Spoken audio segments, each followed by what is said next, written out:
Most physician practices do not have a billing problem. They have a complexity addiction. Every year, healthcare adds another layer, another vendor, another consultant, another platform, another process. And somehow, despite all this optimization, physicians are spending more time chasing revenue than ever before. That should concern all of us.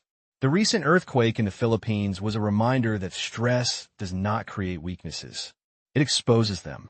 Healthcare works the same way. When staffing gets tight, reimbursement gets squeezed, or claim volumes increase. The cracks suddenly become visible.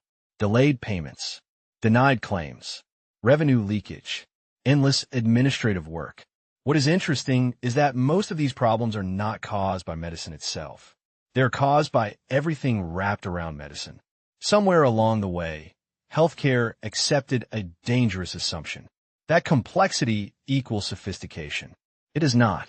Complexity often hides inefficiency.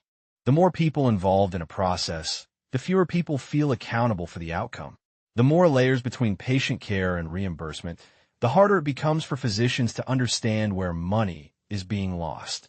Yet many practices continue adding solutions on top of solutions. More software to manage software. More vendors to manage vendors. More reports explaining why the last report was wrong. At what point do we stop calling that innovation and start calling it what it is? Administrative bloat. The uncomfortable truth is that many clinics are not struggling because they lack technology.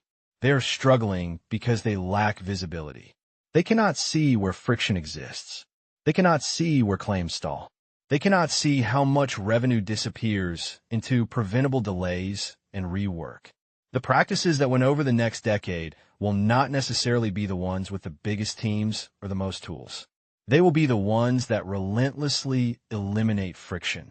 Less complexity, fewer handoffs, more transparency, more control, more time spent on patients instead of paperwork. That raises an important question. What is the biggest administrative process in healthcare that everyone accepts as normal, but should probably be challenged? Share your thoughts below. If this perspective resonates, consider reposting it so more physicians and clinic owners can join the conversation.